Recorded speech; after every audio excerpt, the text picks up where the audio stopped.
Assalamualaikum warahmatullahi wabarakatuh. Kembali lagi tentunya dengan saya Hasan. Di kesempatan kali ini, saya akan membawakan cerita yang berjudul Dua Kehidupan Rani. Cerita ini saya dapat dari Kumparan yang ditulis oleh Bang Esot. Sebelum menonton, silahkan subscribe dan tekan loncengnya. Oke, tanpa berlama-lama lagi, kita langsung ke ceritanya. Aku Vira. Pengalaman mengerikan ini terjadi bertahun-tahun yang lalu. Suamiku yang bekerja di sebuah perusahaan konstruksi dan ditugaskan ke wilayah Banten, tepatnya di Pandeglang. Saat itu, aku sedang hamil anak kedua, dan aku tidak mau jauh dari suamiku. Maka, kami sekeluarga memutuskan menyewa rumah untuk tinggal sementara. Kata suamiku, ia hanya ditugaskan selama 3 bulan saja. Setelah itu, dia akan kembali ke Jakarta. Lumayan sulit mencari rumah sewa di sana.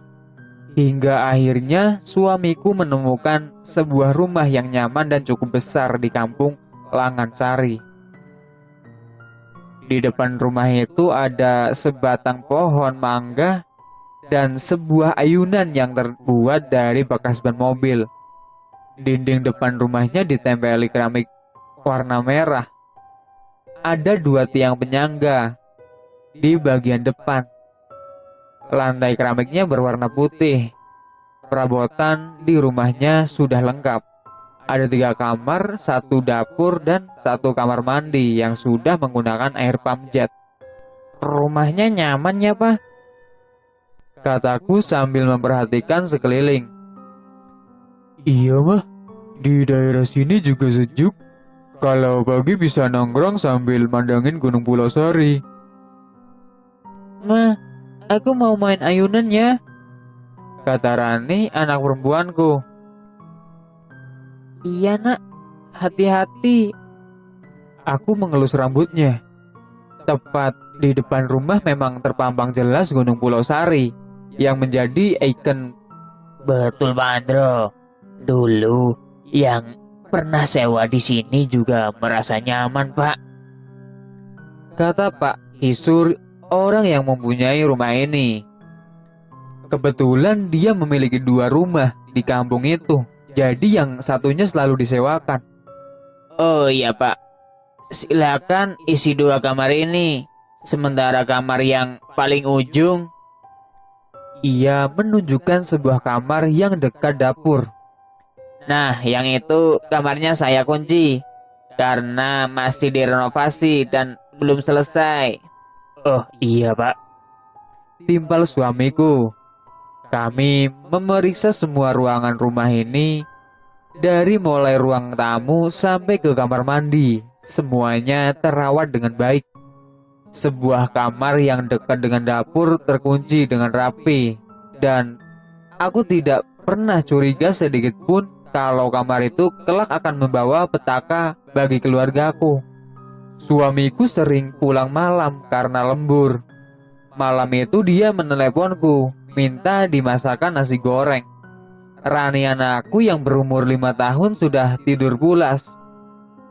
Jam dinding menunjukkan pukul 11 malam. Saat aku sibuk masak nasi goreng di dapur dan tiba-tiba seseorang mengetuk pintu. Kulihat dari balik tirai. Ternyata suamiku. Pak, baru aja aku selesai masak. Aku mencium tangannya. Wanginya. Dia menghembuskan hidungnya. Segera kuhidangkan nasi goreng di atas meja. Mas Andro makan dengan lahap.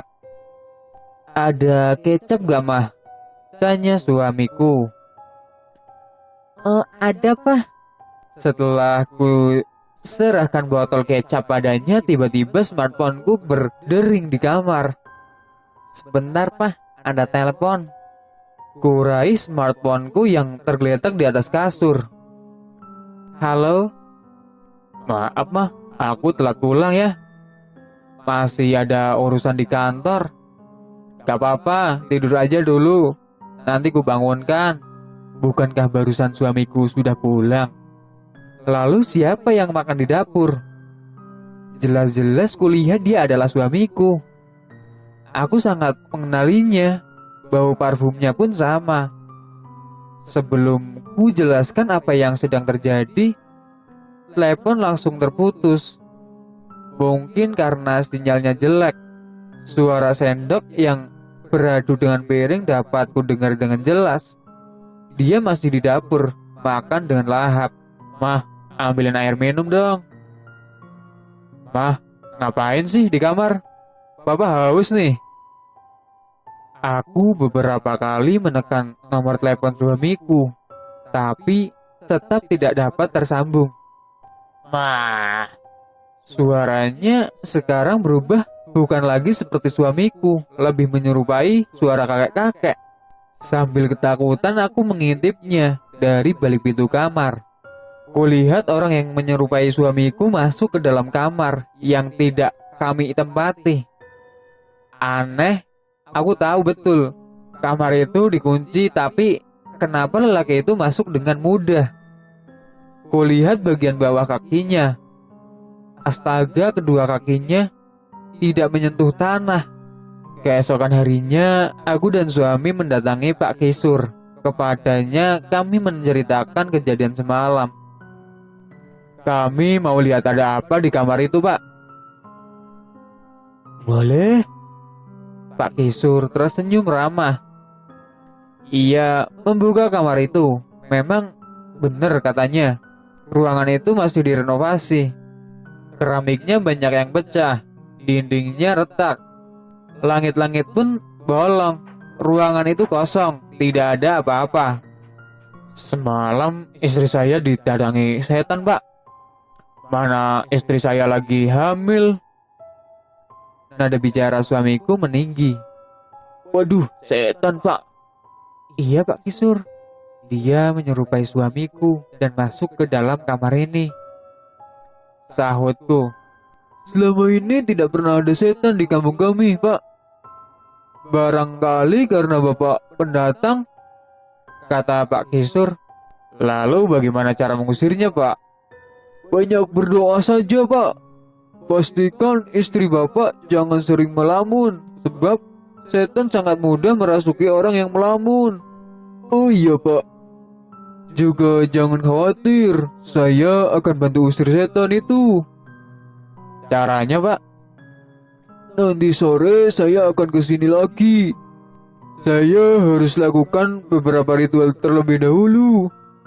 Sorenya Pak Kisur datang ke rumah. Ia membawa garam yang dibungkus plastik putih. Ia menaburkan garam tersebut ke seluruh ruang rumah. Bibirnya bergumam, membaca mantra yang tidak bisa aku dengar. Bukan hanya sekeliling rumah saja, tapi juga halaman rumah. Aku benar-benar tidak menyangka kalau Pak Kisur ini ternyata sakti juga. Dari penampilannya, dia seperti orang biasa. Ia sering menggunakan sarung dan baju partai yang sudah lusuh. Juga tidak ketinggalan peci hitam yang sudah kemerah-merahan karena dimakan usia. Setelah garam ditaburkan, ia duduk sila di belakang rumah. Aku dan suami menyaksikannya dari balik pintu jendela dapur. Butiran menyan dibakar hingga asapnya mengepul. Pak Kisur lalu berdiri membelakangi pandanganku. Kulihat Pak Kisur tertunduk. Sesekali ia berbicara seperti ada seseorang yang sangat ia segani di hadapannya. Samar-samar ku dengar ia mengucapkan sesuatu. Nuhun, Mbah, tutur Pak Kisur sambil mengangguk. Kemudian ia duduk sila kembali, membakar menyan dan menaburkan garam ke sembarang arah. Aku penasaran dengan siapa ia mengobrol. Sesaat kemudian, ia menghampiri kami sambil tersenyum. Bagaimana, Pak? Tanya suamiku. Aman, Pak. Makhluk gaib itu tidak akan lagi mengganggu keluarga Bapak. Aku menghembuskan nafas lega mendengar penjelasan Pak Kisur. Saat itu aku berharap Tidak akan ada lagi kejadian misterius di rumah itu. Namun pada suatu pagi, saat aku hendak menyapu halaman rumah, kutemukan banyak kembang kantil berserak di sekeliling rumah. Dilihat dari bentuknya sepertinya masih segar. Barangkali seseorang menaburinya tadi malam. Aku mulai khawatir. Aku takut hal-hal ini menjadi pertanda buruk.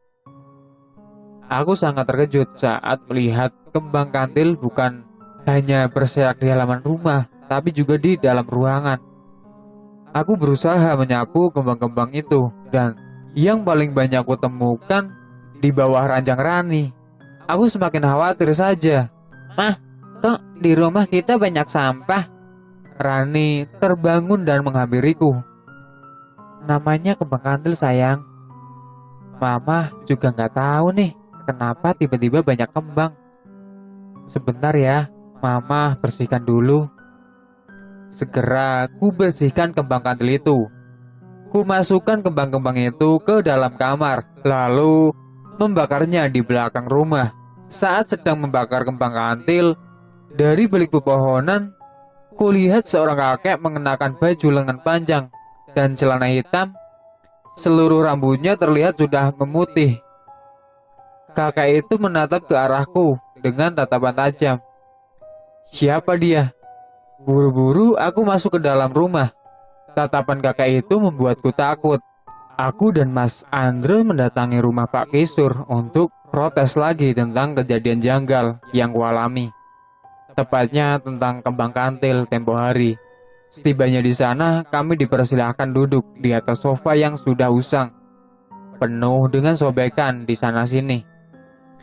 Ruang tamu rumah Pak Kisur terbilang sederhana. Dindingnya warna putih yang sudah memudar. Ada sebuah retakan pada dinding itu. Bisa jadi karena gempa bumi atau memang sudah dimakan usia. Sebuah foto berbingkai coklat dipajang pada dinding. Dapat kupastikan kalau foto itu adalah Pak Kisur dan istrinya waktu masih muda. Dari dapur, kulihat Mak Isah, istrinya Pak Kisur, membawa 2 toples rengginang dan seteko kecil air putih. Dengan ramah ia mempersilahkan kami untuk mencicipi makanannya. Pak Kisur duduk berhadapan dengan suamiku. Dengan berapi-api suamiku menceritakan kejadian janggal di rumah yang kami sewa. Wah, sudah ada kembang kantil. Iya, emangnya kenapa, Pak? Itu pertanda baik. Artinya makhluk gaib itu sudah pergi dari rumah. Senyum Mbak Kisur mengembang menampakkan gigi yang hitam terselang putih. Masa sih, Pak? Bapak nggak bohong kan? Tanya aku, entah kenapa aku curiga. Iya Bu, kalau ada kembang kantil, itu pertanda baik kok. Maisa membela suaminya. Walau ragu, aku dan suamiku mencoba untuk percaya. Sebenarnya ingin sekali kami pindah dari rumah itu, tapi sangat sulit mencari rumah sewa di sana. Setelah mencicipi makanan ringan, kami lekas pamit. Pak Kisur dan Maisah mengantar sampai ke pagar rumah. Pah, mereka nggak punya rumah ya? Entah kenapa pertanyaan itu terlintas di dalam benakku. Kayaknya enggak deh. Atau mungkin saja anaknya sudah berkeluarga. Timbal Mas Andro sambil terus berjalan. Lokasi rumah yang kami sewa memang berbeda di ujung. Terpisah dengan pemukiman warga. Jadi kalau jalan kaki ke rumah Pak Kisur lumayan membuatku lelah. Tapi aku nggak lihat foto anaknya, Pak. Ya juga sih. Ya sudah, bukan urusan kita. Yang penting kita nggak diganggu makhluk gaib. Aku mengangguk sesekali berjinjit melangkahi jalan becek. Sore itu hujan turun dengan deras. Aku bermain petak umpet bersama Rani. Awalnya permainan itu berjalan dengan baik-baik saja, hingga malapetaka datang saat giliran anakku yang bersembunyi. Aku duduk di atas tempat tidur, menutup mata sambil menghitung mundur. Mama hitung ya. 5, 4, 3, 2, 1. Siap gak siap? Mama datang nih. Di mana ya anak mama? Aku melangkah keluar kamar sambil memegangi perut yang buncit. Ku cari di dapur. Aku yakin biasanya Rani bersembunyi di dapur. Meja makan, tapi tidak ada. Atau dia sembunyi di kamar mandi. Ku cari di sana tapi tidak ada. Mah, ku dengar suara itu dari kamar mandi. Mama datang nih. Aku berjalan menuju kamarnya. Rani, ku buka perlahan pintu kamar anakku. Di mana ya anakku yang cantik? Ku tengok di kolong ranjang, tidak ada. Di belakang tirai jendela, tidak ada. Di belakang pintu, tidak ada. Di dalam lemari pun, tidak ada. Aku mulai panik. Rani, Rani, kamu di mana? Nak, Mama, sini mah. Suaranya terdengar lagi, sambil tertawa cekikikan. Langkah kakinya yang mungil ku dengar di ruang tamu. Ran, aku periksa di belakang sofa, tapi tetap tidak ada. Mah, tolong! Teriakannya, suaranya memenuhi ruangan rumah. Rani, kamu di mana, Nak? Itu teriakan terakhir Rani. Anakku menghilang, entah kemana. Sudah aku cari ke seluruh ruangan, tapi tetap tidak ada. Segera ku telepon suamiku. Tanganku bergetar hebat sambil menangis panik. Rani hilang. Apa maksud kamu?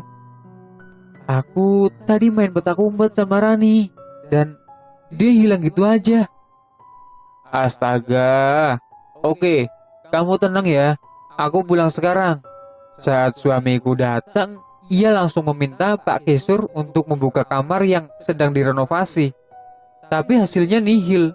Rani tidak ada di sana. Aku menangis dan sangat panik. Aku takut tidak dapat bertemu dengan anakku lagi. Aku mau lapor polisi, ujar suamiku. Mereka tidak akan bisa membantu, Pak. Ini urusan goib. Aku bisa mencari keberadaan anak Bapak, tapi aku butuh waktu sekitar 3 hari. Aku harus melakukan beberapa ritual terlebih dahulu, ujar Pak Kisur. 3 hari berlalu, anakku belum juga ditemukan. Aku tidak mau meninggalkan rumah ini sebelum Rani kembali. Di hari keempat, tepatnya malam Jumat, Pak Kisur datang ke rumah. Ia membawa 2 ekor ayam hitam. Aku yakin dia pasti akan melakukan sajenan untuk menemukan anakku. Ia membuka kamar yang selalu dikunci. Kemudian ia mengunci dirinya dari dalam. 2 jam berlalu, aku dan suamiku menunggu dari luar. Dengan perasaan cemas, tiba-tiba terdengar suara jeritan Rani dari dalam kamar. Mah, Rani, Pak Kisur, buka pintunya, Pak. Pak, buka pintunya, Pak. Suamiku menggedor pintu kamar itu. Pak Kisur kemudian muncul dari dalam kamar sambil membopong Rani. Rani! Aku tak henti menangis melihat kondisinya yang sangat lemas. Tidak ingin kejadian serupa menimpa lagi, aku dan suamiku memutuskan untuk kembali ke Jakarta walau tugasnya belum selesai. Setelah kami kembali ke Jakarta, kukira semuanya sudah selesai. Tapi ternyata belum. Banyak kejanggalan yang terjadi pada anakku. Aku sering mendengar Rani di kamarnya ngobrol sendirian. Seperti malam itu, biasanya Rani sudah tidur pulas. Aku malah mendengar dia tertawa dan berlari di kamarnya seperti sedang bermain dengan seseorang. Rani, aku membuka pintu kamarnya. Kulihat rambutnya acak-acakan.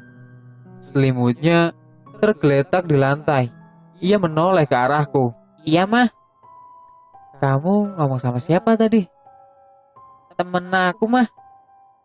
Temen? Mana? Tuh. Rani menunjuk ke pojok atas dinding kamarnya. Aku tidak melihat siapapun di sana, tapi sebisa mungkin aku tetap berpikir yang baik-baik. Mungkin anakku sedang berimajinasi.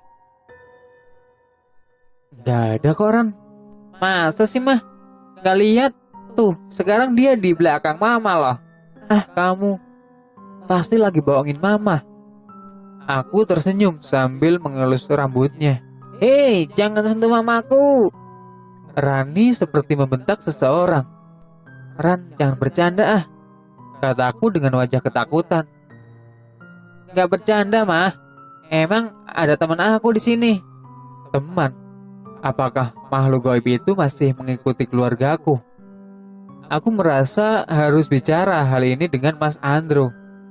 Kusuruh Rani untuk tidur. Pintu kamarnya perlahan kututup.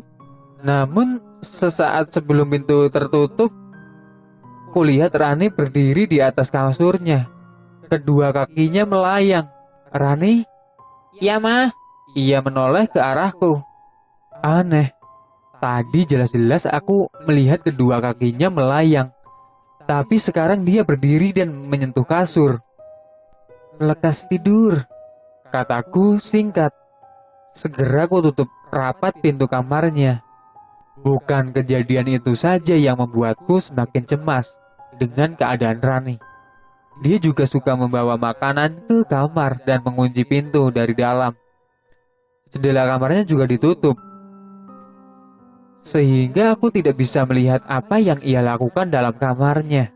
Rani, malam ini kita makan bareng ya sama papa. Suatu hari aku memaksanya untuk makan bersama. Gak mau mah. Loh, kenapa? Udah lama mama gak makan bareng sama kamu. Aku memangku tubuh kecilnya dan membawanya ke meja makan. Dia duduk sambil tersenyum ke arahku.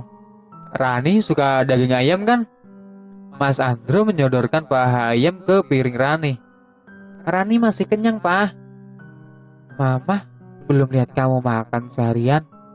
Aku memaksanya memakan daging ayam. Dia malah melemparkan daging itu dan membanting piring. Kemudian berlari ke kamarnya. Ku dengar suara pintu dikunci. Aku terduduk. Mas Andro memelukku dari samping. Nanti kita cari solusinya ya, kata suamiku. Suamiku belum pulang dari kantor. Tadi sore ia bilang akan lembur sampai larut malam.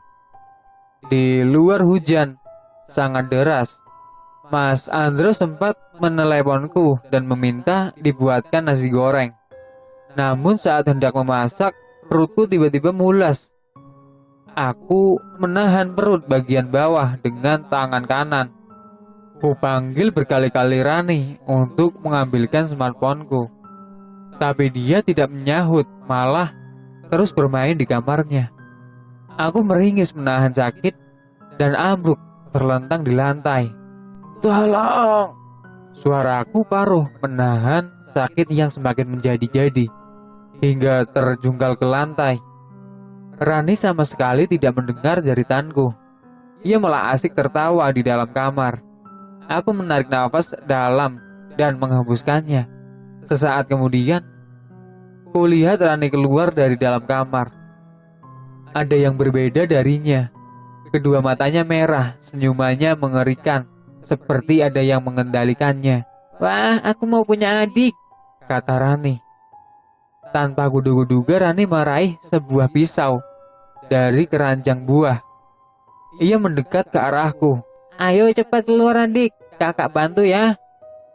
Ia menyodorkan pisau ke arahku. Nak, jangan nak. Keringat sempurna membasahi seluruh wajahku. Cepat keluar adikku, nanti kita main bareng. Mata pisau menyentuh perutku. Kemudian ia menekan pisau tersebut hingga melukai permukaan kulit. Aku berteriak kesakitan sambil menangis. Pisau itu menyayat dari bagian bawah sampai ke atas. Darah mengucur membasahi lantai. Tolong! Vira, astaga! Untung saja saat itu suamiku datang. Ia langsung menepis pisau yang ada di tangan Rani. Kemudian membopongku ke mobil. Ia mengemudikan mobil dengan sangat cepat karena panik, sementara aku masih mengerang kesakitan di kursi belakang. Rani duduk bersama ayahnya di kursi depan. Tidak ada kesedihan di wajah Rani.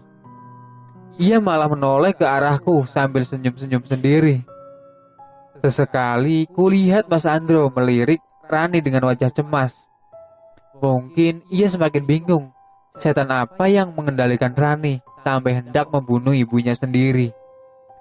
Sesampainya di rumah sakit, petugas rumah sakit langsung membawaku ke ruang bersalin. Untung saja aku masih bisa diselamatkan dan bayiku juga lahir dengan selamat. Tapi akibat luka sayatan di perut, aku harus menjalani beberapa perawatan di rumah sakit. Mas Andro ingin Rani ditangani oleh seorang psikiater. Aku setuju karena memang semakin hari tingkah Rani semakin aneh. Seperti ada yang mengendalikannya. Rani didudukan di atas sofa di kamarnya. Aku dan Mas Andro ikut mendampingi Rani. Bu Hera, seorang psikiater, mencoba untuk berkomunikasi dengan anakku. Rani sayang, panggil saja aku Bunda Hera. Bunda akan menemani kamu hari ini. Bunda mau ngajak Rani main sebuah game seru. Yuk ikut Bunda. Pejamkan mata Rani. Ia anak pinter. Tarik nafas dalam-dalam, lalu hembuskan. Nah, Bunda mau nanya. Katanya kamu punya temen ya? Iya Bunda. Siapa dia? Namanya Dayang. Aku menutup mulut, kaget sekaligus sedih mendengar pengakuan anakku. Jadi selama ini ada makhluk gaib yang mengikutinya. Dia asalnya dari mana? Kamar. Kamar ini? Bukan. Suara Rani berubah menakutkan. Jelas itu suara lelaki dewasa. Mata Rani melotot merah. Ia menghentakkan lengannya. Seketika, aku, Mas Andro, dan Bu Hera terpental ke belakang hingga menabrak dinding kamar. Setelah kejadian itu, Bu Hera tidak mau lagi datang ke rumah. Ia benar-benar ketakutan. Sementara itu tingkah Rani semakin mengkhawatirkan seperti sore itu. Sengaja ku intip pintu kamarnya yang tidak dikunci. Dan betapa terkejutnya saat kulihat Rani sedang menggigiti leher kucing. Entah dari mana kucing itu didapatkan. Dengan buas ia menyobek leher kucing dan darahnya muncrat mengotori tempat tidur. Rani, kamu apa-apaan? Ku rebut bangkai kucing dari genggamannya. Dia menangis meminta bangkainya dikembalikan. Seketika mulutnya berlumur darah. Ku lempar bangkai kucing itu ke tong sampah. Aku lalu menggendong Rani ke kamar mandi untuk memandikannya. Tidak kuasa menahan sedih, air mataku pun meleleh. Kamu kenapa jadi kayak gini sekarang, Nak? Mama sedih liatnya. Aku dan Mas Andro duduk di ruang tamu, sementara Rani dan Dika, anak bungsuku, sedang tidur siang. Segelas teh kusajikan ke hadapan suamiku. Wajahnya terlihat kebingungan. Kami sedang memikirkan keadaan Rani yang semakin parah.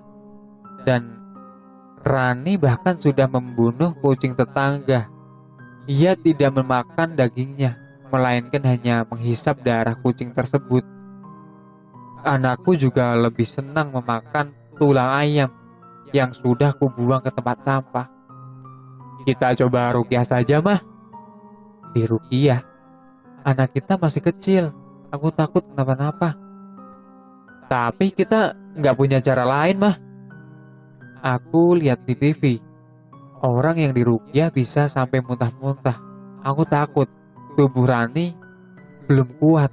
Aku mengerutkan kening sambil terus menimbang-nimbang anakku. Kita tanya Ustadz Rojudin dulu. Kalau memang bisa, apa salahnya kita coba? Aku tak menimpalinya. Jujur saat itu aku sangat khawatir kalau sampai terjadi apa-apa sama Rani. Mas Andro kemudian menelpon Ustadz Rojidun, seorang ahli ruqyah di Jakarta. Ia menjelaskan beberapa hal yang aneh yang dialami Rani. termasuk kejadian supernatural beberapa hari lalu. Besok bisa, Tat? Kebetulan saya ada di rumah, kata suamiku. Oke, saya tunggu besok jam 3 sore ya, Tat. Ia menutup teleponnya. Besok kita rukyah Rani, ujar suamiku. Tapi Pak, percaya sama aku, Rani akan baik-baik saja, Mah. Sebuah karpet digelar, Rani dikerudungi. Aku sangat kasihan padanya. Wajahnya pucat, tubuhnya lemas, tidak ada lagi keceriaan di wajahnya. Setan yang mengendalikan tubuhnya harus benar-benar dikeluarkan. Ustadz Rojudin membacakan ayat Quran dan menimbukannya pada kepala anakku. Sontak saja Rani berteriak kesakitan. Pak, cukup Pak, kataku cemas. Mah, biarkan Ustadz menyelesaikan rukyahnya. Kamu mau anak kita sembuh kan? Tapi aku kasihan sama Rani, Pak. Lebih kasihan lagi kalau dia terus-terusan diikuti setan, Mah. Rani menjerit-jerit, kemudian memuntahkan lendir berwarna merah. Dia berdiri sambil menampakkan wajah marah. Siapa kau? Kata Ustadz Rojidun. Jangan ganggu aku. Rani lagi-lagi mengeluarkan suara laki-laki dewasa. Keluar dari tubuh anak ini, bentaknya. Tidak, bentak Rani. Aku menangis bersiak-isak di pelukan suamiku. Ustadz Rojidin meraih segelas air putih di hadapannya. Disemburkan air itu pada wajah anakku, membuatnya tiba-tiba jatuh tidak berdaya. Sebenarnya memang ada makhluk gaib yang mengikuti anakmu, Pak, kata Ustadz Rojidin. Apakah sekarang makhluk itu sudah pergi dari tubuh anakku, Tad? Ya, dia sudah keluar. Perbanyak berdoa dan membaca Al-Quran agar anak Bapak terhindar dari gangguan makhluk gaib. Iya, Tad, kami akan lakukan. Setelah selesai, Rani dibopong ke atas tempat tidurnya. Ia tidak sadarkan diri. Kata Ustadz Rajwan itu hal biasa. Nanti ketika Rani bangun, dia akan sehat kembali karena makhluk gaib itu sudah pergi dari tubuhnya. Sesuai arahan Ustadz Rajin, jam 3 malam aku sengaja bangun untuk sholat tahajud. Aku senang Rani tidur dengan pulas. Ia tidak lagi tertawa-tawa dan bermain sendiri tengah malam. Ku gelar sajadah di ruangan tamu. Ku kenakan mukena. Perlahan ku coba untuk khusyuk, tapi saat masih rakaat pertama ku dengar pintu terkuak. Langkah kaki mendekat ke arahku.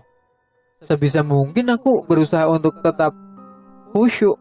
Pikiranku, mungkin Rani terbangun dari tidurnya. Saat aku memasuki rakaat kedua, langkah kaki itu menghilang. Aku tidak lagi mendengarnya lagi. Dan entah dari mana datangnya saat ku bangun dari sujud, tiba-tiba Rani sudah berdiri di hadapanku sambil tersenyum mengerikan. Sorot matanya tajam. Aku terkejut hingga terjungkal ke belakang. Rani ngagetin aja, mama kan lagi sholat. Mas Andro mengajakku dan anak-anak untuk berkunjung ke rumah orang tuanya di Bogor. Tentu saja aku sangat senang karena setidaknya bisa melupakan semua kejadian aneh yang kualami akhir-akhir ini. Rumah mertuaku terbilang cukup nyaman. Ada 2 batang pohon rambutan yang rindang di depan rumahnya dan halaman kecil yang ditumbuhi rumput hias. Setibanya di sana, Bu Fatimah, nama mertuaku, menyambut kedatangan kami di depan pintu rumahnya. Di rumah sederhana itu hanya tinggal dia seorang diri, sedangkan Pak Husen, suaminya, sudah lama meninggal. Rani, apa kabar sayang? Sapa mertuaku ramah. Rani langsung memeluk neneknya. Rani kangen sama nenek. Bu Fatimah mengusap rambut Rani dan mencium pipinya. Seperti biasa, kami memang lebih suka lesehan di beranda rumah sambil menggelar tikar ketimbang duduk di sofa ruang tamu. Mas Andro membawa sesisir pisang Ambon dan seteko air putih dari dapur, kemudian menyuguhkannya. Rani mau pisang, nak? Bu Fatimah mencomot pisang itu dan memberikannya pada Rani. Enggak, Nek. Rani menggelengkan kepala. Akhir-akhir ini Rani aneh, Bu. Mas Andro membuka obrolan. Aneh kenapa maksud kamu? Seperti ada makhluk gaib yang mengikuti Rani. Waduh, kamu sudah obati? Sudah berkali-kali tapi tetap seperti itu, Bu. Kali ini aku yang menimpali. Dia juga sudah kami ruqyah, tapi tetap saja seperti itu, Bu. Kataku sambil mencomot pisang Ambon. Rani pernah hilang ya dulu? Tanya Bu Fatimah. Iya, Bu. Mas Andro terlihat serius. Kamu coba deh datang ke tempat kejadian saat dia hilang. Siapa tahu ada petunjuk di sana. Saran mertuaku cukup masuk akal. Aku sudah curiga dari awal kalau anakku memang ada yang mengikuti, atau lebih parah lagi, ada makhluk gaib yang mengendalikannya. Aku dan Mas Andro mengangguk. Mungkin apa salahnya mencoba saran Bu Fatimah. Oh iya, tapi bayimu baik-baik saja kan? Sini ibu mau gendong. Aku menyerahkan Dika pada mertuaku. Kemudian ia timbang-timbang. Aku sangat beruntung punya ibu sebaik Bu Fatimah. Seminggu setelah kembali dari Bogor, aku mengalami kejadian mencekam lagi. Saat sedang menyusui, ku dengar seorang mengetuk pintu rumah. Semakin lama ketukan itu semakin kuat, tanpa ada suara memanggil dari luar rumah. Aku buru-buru meletakkan bayi itu di tempat tidurnya dan bergegas untuk membukakan pintu. Mah, jangan dibuka. Rani muncul dari dalam kamarnya dengan wajah ketakutan. Kamu tahu itu siapa? Rani mengangguk. Pintu itu bukan lagi diketuk, tapi digedor-gedor. Saat itu siang bolong dan aku rasa tidak mungkin ada setan. Itu siapa, Ran? Dayang, Mah, temanku. Dia lagi marah sama aku. Aku terkejut dengan ucapan Rani. Kemudian bergegas mengendongnya, membawanya ke dalam kamar. Lalu kuhubungi Mas Andro agar cepat pulang. Pak, makhluk gaib itu datang lagi ke rumah kita. Hah? Rani bagaimana? Dia baik-baik saja, sudah aku bawa ke kamar. Namun, saat aku menoleh ke arah Rani, itu tiba-tiba menghilang. Ran? Mas, Rani gak ada, Mas. Mah, kulihat ia melayang di atas sambil tersenyum padaku. Ya ampun Rani. Mas panggil Ustadz Rojun lagi. Baik Mah, kamu jangan panik. Tetap tenang ya Mah. Kulihat Rani masih melayang di atas sambil melambaikan tangan padaku. Mah, ayo sini main sama Dayang. Dia udah baikan sama aku Mah, ujarnya. Sesaat kemudian teleponku berbunyi lagi. Mah, Ustadz meninggal kemarin. Astaga. Aku menutup mulut. Pah, cepat pulang sekarang. Oke Mah, kamu tenang ya, jangan panik. Papa udah di jalan. Sesaat kemudian, benda-benda kecil dalam kamarku terpental ke sembarang arah. Aku berusaha melindungi bayiku dari benda-benda tersebut. Rani malah terbahak-bahak melihat kepanikanku. Cukup nak, turun, kataku. Bawa adikku ke sini Mah. Rani menunjuk bayiku.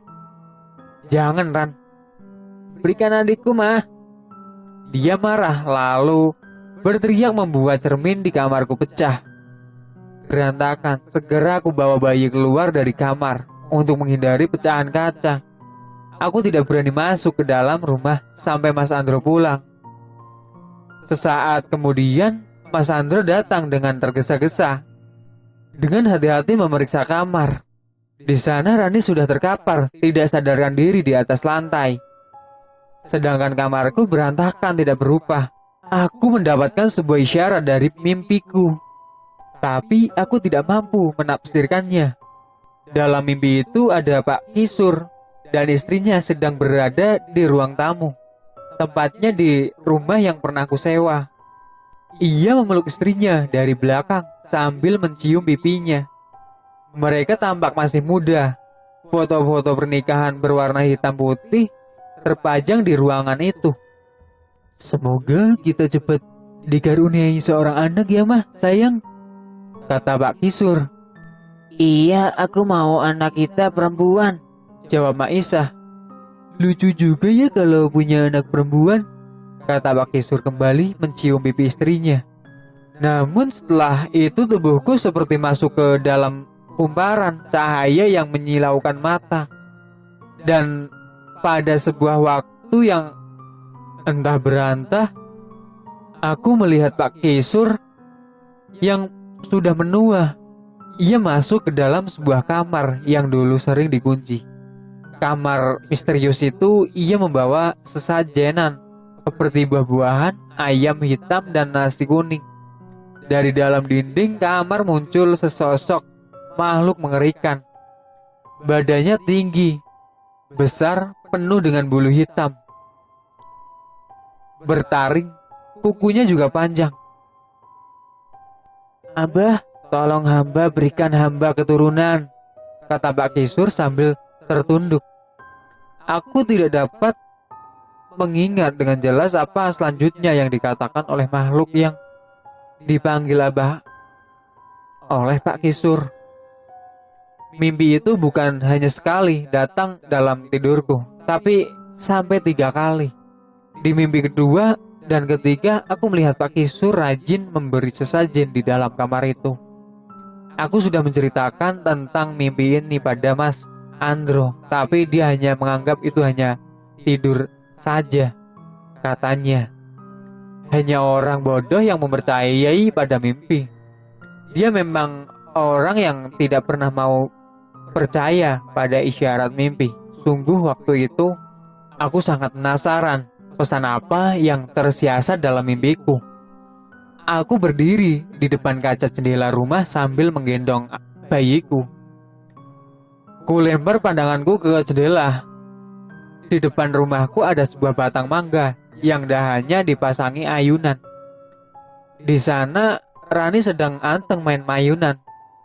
Aku harus rajin memperhatikan tingkahnya karena takut dia melakukan hal-hal tak wajar, seperti membunuh kucing. Beberapa saat kemudian seorang mengetuk gerbang rumah. Aku menghampirinya dan membukakan pintu. Ternyata seorang kurir yang mengantarkan paket untuk Mas Andro. Saat sedang mendatangi dokumen serah terima, si kurir tersebut tiba-tiba katakan, wajahnya pucat. Ia melihat ke arah Rani yang sedang main ayunan. Ada apa ya Mas? Enggak Bu, sudah tanda tangan ya? Ia tampak terburu-buru. Melihat apa? Aku penasaran. Bukannya menjawab, ia malah langsung pergi begitu saja. Tanpa permisi, penasaran, aku menghampiri Rani di bawah pohon. Tidak ada yang aneh darinya. Ia tersenyum manis padaku, kemudian mengayun kembali. Aku heran kenapa kurir tadi ketakutan melihat anakku. Apakah dia melihat sesuatu yang menakutkan? Entahlah, aku tidak mau ambil pusing. Di dalam rumah, ku buka paket pesanan Mas Andro. Kotak paket itu tidak terlalu besar, seperti kotak sepatu. Dan betapa terkejutnya saat kulihat isi paket tersebut ada sebuah keris dan secarik kertas berisi mantra-mantra dalam bahasa Jawa. Aku yakin benda misterius ini dibeli oleh Mas Andro untuk mengusir makhluk goib dalam Rani. Mah, aku terkejut kenapa tiba-tiba Rani berdiri di hadapanku. Barusan dia main ayunan dan tidak aku dengar suara pintu saat dia masuk. Tersenyum padaku. Apa itu Mah? Sontak saja aku masukkan kembali keris itu ke dalam kotaknya. Ah, bukan apa-apa nak, ini barang pesanan papa. Coba mau lihat Rani? Tangannya menggapai kotak yang kupegang. Jangan ya, nanti dimarahi papa. Tumben sekali Rani nurut. Ia tidak memaksa ingin menyentuh keris itu. Segera aku siapkan kerisnya di bawah tempat tidur. Sedangkan Rani kembali main ayunan. Dan lagi-lagi hal ganjil terjadi saat Mas Andro pulang lalu menanyakan keris pesanannya. Tiba-tiba saja keris dan kertas itu hilang entah kemana. Di malam Jumat, Aku sengaja mengaji Yasin karena dipercaya dapat mengusir setan. Namun lagi-lagi aku mengalami kejadian mencekam saat baru saja membaca beberapa ayat. Ku dengar Rani dalam kamarnya berteriak kesakitan, bahkan sampai pingsan. Aku panik dan langsung membawakannya ke rumah sakit. Rani dibaringkan di ruang rawat inap. Aku dan Mas Andro menjaga di samping tempat tidurnya. Sedangkan bayiku sudah tidur pulas. Untungnya pihak rumah sakit menyediakan tempat tidur untuk bayi. Dokter dan perawat bergantian memeriksa keadaan Rani. Sampai malam semakin larut dan tidak terasa aku dan Mas Andro ketiduran di samping Rani. Aku semakin khawatir karena sudah 2 minggu Rani tidak sadarkan diri. Pada dokter Rani mengalami koma. Tapi jujur saja aku yakin kalau ini ada kaitannya dengan gangguan makhluk gaib. Aku membujuk Mas Andro untuk mencari dukun yang bisa mengobati Rani. Kalau bisa dukun yang paling sakti, berapapun akan aku bayar asal Rani sembuh. Mas Andro berusaha untuk mencari informasi mengenai dukun tersebut. Mas Andro akhirnya mendapatkan informasi tersebut. Kami lantas memutuskan untuk membawa Rani ke sana. Apa boleh buat, memang semua upaya harus dicoba. Sepanjang perjalanan menuju rumah dukun, Rani tetap tidak sadarkan diri. Di pangkuanku sengaja aku tidak membawa Dika. Bayiku aku titipkan pada ibu mertua. Mobil yang dikendarai Mas Andro tiba di sebuah perkampungan. GPS menunjukkan kalau kami sudah tiba di tujuan. Mas Andro melambatkan laju mobilnya. Ia membuka jendela mobil. Ia kemudian menanyakan ke kediaman Abah Yandi, dukun yang katanya terkenal sakti. Salah seorang lelaki berbaju partai menunjukkan rumah Abah Yandi. Katanya tinggal lurus saja ke ujung kampung. Dan rumah Abah Yandi berada di tempat tikungan, sebuah rumah panggung yang sudah usang. Ada seekor anjing yang sedang tidur di kolong rumah. Dan suara deru mobil kami membangunkannya. Kami keluar dari mobil. Mas Andro dengan wajah cemas membopong Rani. Aku mengetuk pintu rumah Abah Yanti, berharap Abah Yanti sedang ada di rumah. Setelah 3 kali ketukan, ku dengar suara lantai bambu berderit. Itu pasti langkahnya. Pintu kemudian dibuka. Nampaklah seorang kakek tua yang giginya sudah tinggal semua. Ia nyengir pada kami lalu mempersilahkan masuk. Tikar pandan digelar. Ruang rumah itu sangat sederhana, hanya ada TV tabung 14 in yang diletakkan di atas lemari kayu yang sudah usang. Ada sarang laba-laba yang menjuntai di dalam lemari tersebut. Mungkin saja jarang dibersihkan. Belum saja aku cerita tentang keluhan, dia sudah terkejut. Seperti ada yang membisiki di telinganya. Ia mengangguk-angguk. Tanpa sebab, aku dan Mas Andro saling tatap. Abah Yanti ini kenapa? Kami tidak berani membuka obrolan karena Abah Yanti masih terlihat seperti mendengarkan sesuatu. Dia berdehem. Aku mau jujur saja soal anak kalian. Iya, kenapa, Bah? Tanya Mas Andro. Dari sejak kalian pulang dari Pandeglang, dia sudah meninggal. Aku dan Mas Andro terkejut, bukan main saat mendengar penjelasan Abah Yadi. Yang benar saja, Bah, anak kami masih hidup. Abah lihat dia masih bernafas, malah dibilang sudah meninggal. Bagaimana sih? Jelas saja aku marah. Abah Yandi menarik nafas dalam, lalu mengembuskan nafasnya pelan. Dia masuk ke dalam kamar. Sesaat kemudian dia muncul lagi dengan membawa sebuah wadah berisi kembang warna-warni. Ia meminta Mas Andro membaringkan Rani di atas tikar. Kembang tersebut lalu ditaburkan ke seluruh tubuh Rani. Sesaat setelah itu tubuh Rani bergetar. Kedua matanya melotot. Aku dan Mas Andro panik. Kenapa ini, Bah? Tanya Mas Andro. Tenang. Kata Abah Yadi. Selang beberapa detik, Abah meminta Mas Andro untuk menyentuh tubuh Rani. Namun tubuh itu tidak dapat disentuh. Seperti ada bias pelangi yang terlihat, namun tidak dapat direngguh. Ini roh anakmu. dia benar-benar sudah meninggal. Dan gentayangan, roh Rani tidak mau menjauh dari orang tuanya. Aku dan Mas Andro menangis. Kami tidak kuasa melihat apa yang terjadi dengan Rani. Lalu, siapa itu Dayang yang kata Rani jadi temannya? Tanya aku sambil menangis. Dia demit penghuni rumah yang pernah kalian sewa. Dia memang akrab dengan Rani, tapi dia tidak akan membahayakan kalian. Mas Andro masih berusaha merengkuh tubuh Rani, tapi tetap saja tidak bisa. Rani memang sudah meninggal. Ada hal yang harus kalian ketahui. Aku melihat seorang yang melakukan ini, Kata Abah. Mendengar hal itu, aku dan Mas Andro seketika menatap wajah Abah Yandi. Sesaat kemudian kami saling pandang. Siapa, Bah? Kisur. Dia manfaatkan anakmu untuk tumbal agar bisa punya keturunan. Bajingan.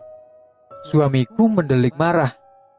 Perlahan tubuh Rani menjadi samar. Sesaat tubuh itu akhirnya menghilang.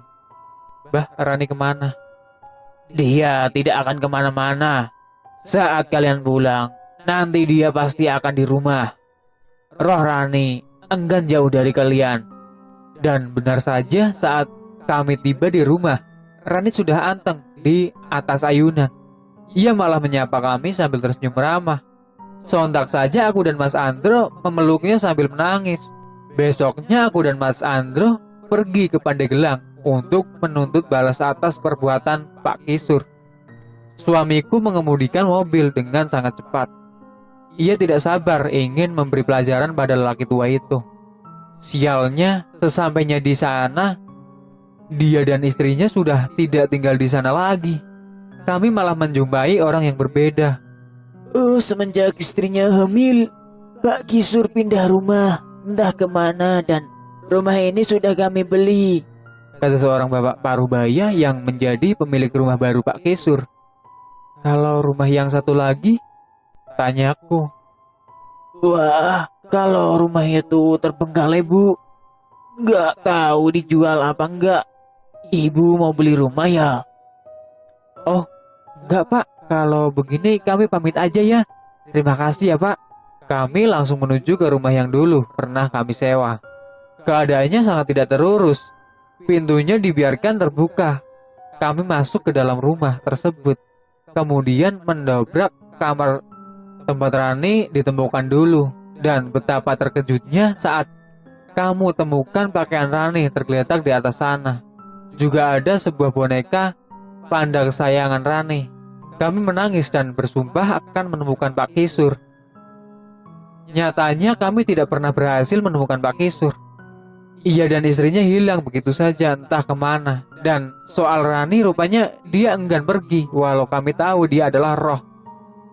Tapi kami tetap membiarkannya berada di rumah ini. Dika, adik Rani, sudah tumbuh menjadi seorang remaja. Tapi Rani tetap menjadi gadis manis yang berumur tidak lebih dari 5 tahun. Sebenarnya aku dan Mas Andro sudah mengikhlaskan kematian Rani. Tapi kami tidak tega kalau harus mencari paranormal untuk mengusirnya dari rumah. Lagi pula, Dika sudah menerima keadaan kakaknya itu. Ia malah semakin sayang pada Rani, padahal ia tahu kalau kakaknya adalah roh hantu. Dia tidak pernah takut dengan Rani, malah sekarang yang terlihat seperti seorang kakak adalah Dika. Karena tubuh Rani tidak tumbuh dan berkembang. Setiap malam aku mendengar Rani bermain dengan teman gaibnya. Di dalam kamar, suara tawa Rani sangat khas. Terdengar ia mengeluarkan suara wanita, kadang suara laki tua. Aku sudah memaklum karena dia bukan manusia lagi. Rani juga menggerengek ingin darah ayam dan tulang belulang hewan seperti sapi dan kerbau. Aku sempat membaca sebuah artikel yang menerangkan kalau makhluk gaib memang suka pada darah dan tulang hewan. Mau darah lagi mah? Kata Rani saat sarapan pagi. Kulihat darah di piringnya sudah habis. Kalau dia minta darah, mau tidak mau harus kuturuti. Sebab kalau tidak dia akan marah dan mengacak-acak isi rumah. Punya anak seorang hantu memang tidak pernah terpikir dalam benakku. Anak tetaplah anak, walau berbeda alam. Kasih sayangku sangat besar kepada Rani hingga pada suatu hari Mas Andro menghampiriku. "Mah, sampai kapan kita mau seperti ini terus?" "Maksud kamu, Pak?" "Rani sudah meninggal bertahun-tahun. Lalu, Papa yakin kalau kita relakan dia pergi, dia pasti lebih tenang di alamnya. Mau bagaimanapun aku sayang sama dia, Pak. Aku tidak peduli kalau pun dia hantu, aku tetap sayang sama dia," kataku dengan air mata yang mulai basah. "Kalau sayang sama anak, kita harus relakannya, Mah. Biar dia tenang di alam sana." "Mama sama Papa lagi ngomongin aku ya?" Tiba-tiba Rani memotong pembicaraan kami. Ia berdiri di hadapan pintu, sekitar mulutnya penuh bercak darah ayam. Tangannya menggenggam tulang sapi. "Enggak sayang," aku mengusap air mata. Kulihat suamiku semakin bingung. Aku tahu Mas Andro ingin sekali memanggil dukun, lalu mengusir Rani dari rumah. Ia ingin Rani tenang di alamnya, tapi aku tidak sampai hati untuk mengusir anakku sendiri. Hingga sampai saat ini, setelah berpuluh-puluh tahun, Rani tetap tinggal bersama kami. Dia tidak tumbuh, juga tidak menua. Mas Andro, suamiku tercinta, meninggal dunia lebih dahulu. Sedangkan Dika, anak bungsuku, tinggal di Lampung bersama istri dan anaknya. Sekarang aku hanya seorang wanita tua yang sudah beruban dan keriput. Tidak banyak hal yang bisa aku lakukan. Dan sampai detik ini, saat aku menulis kisah ini untuk kalian, Rani masih tinggal bersama aku. Ia pernah bertanya tentang apa yang sedang ku kerjakan, dan aku bilang kepadanya kalau aku sedang menulis tentang kisah yang sangat indah, tentang dua kehidupan Rani, anakku tercinta. "Rani sayang mama," katanya sambil memelukku.